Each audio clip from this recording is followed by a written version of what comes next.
My Lady of the Sea, an express horror story, written by Stephen Sinclair, narrated by Naya Nomikou. 1. The painter, John MacDonald, wept. Normally he did not express much emotion, to such an extent that at Harvard there had been jests about his cold northern heritage, and he'd been called Dead John and Rock MacDonald. But the truth had, of course, been that, like many of his kind, he felt things so deeply that they could not be expressed with southern frivolity.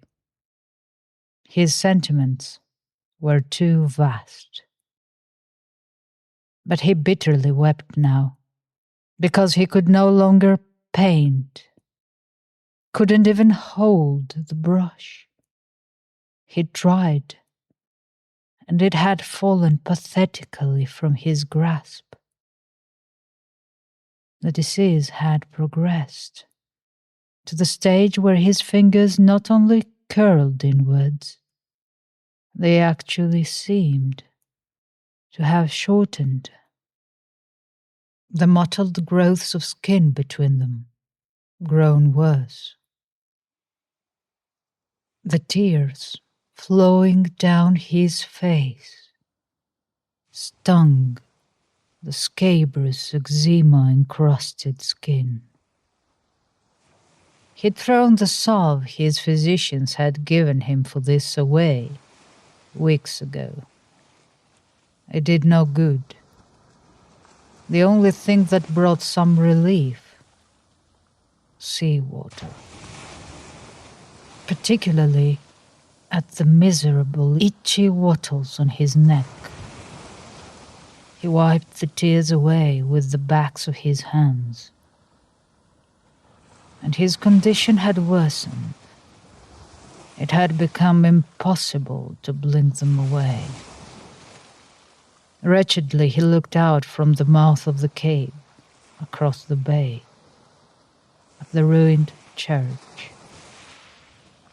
The church stood in a strange place, on the slope of the mountain that reared stark and massive above the ocean, as if it had been placed there as a challenge to the waters.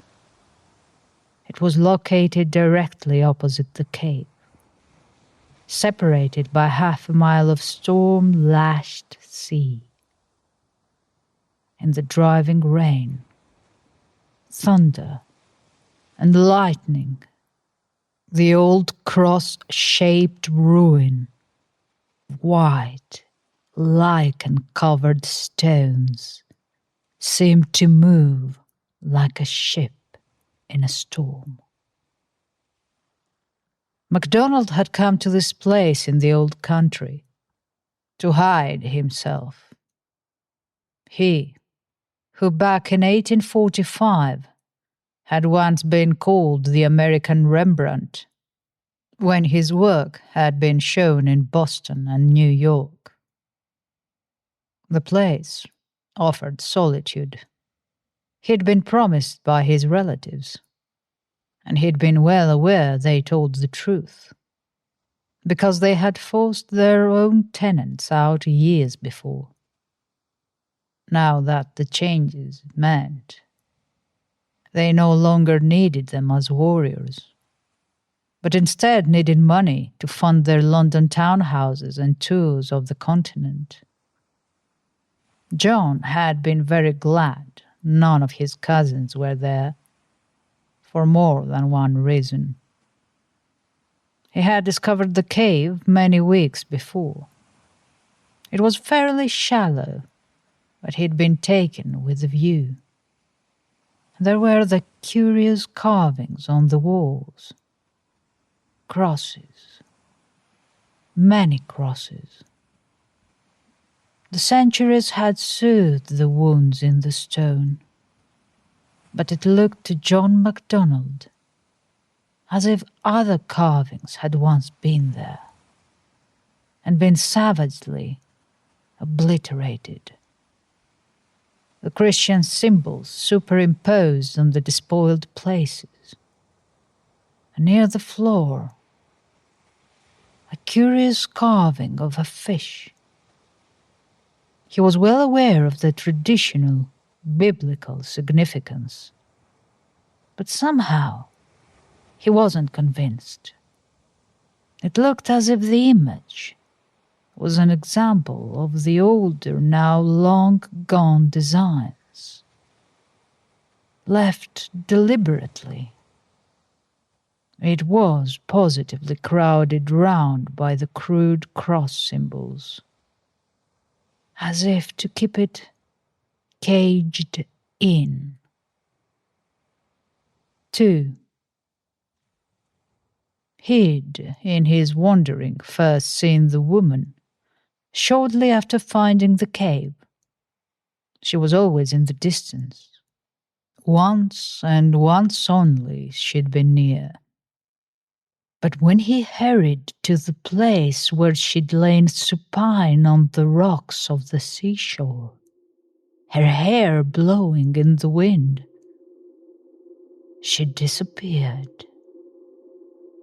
There had only been long tresses of seaweed. But she came to him in his dreams and spoken to him in a voice of ineffable sweetness and utter inhumanity.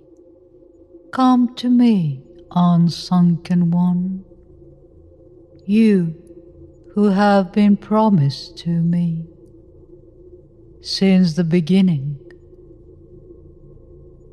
Kin of Yahantley, you who have always claimed you don't remember the night your false father put the pillow on your mother and sister's faces, when he discovered the papers in the bureau that told him she was not called Bernice Jackson, but Bernice Marsh, and how the servants dragged him away before he could take you from me. Come into the deeps. There is, in our true Father's shadow, peace and serenity and secret knowledge. In our true Mother's many arms, there is immortal life. Come into the arms of the ocean. And John now understood. He turned to the wall of the cave, reached down, and pressed the eye of the fish.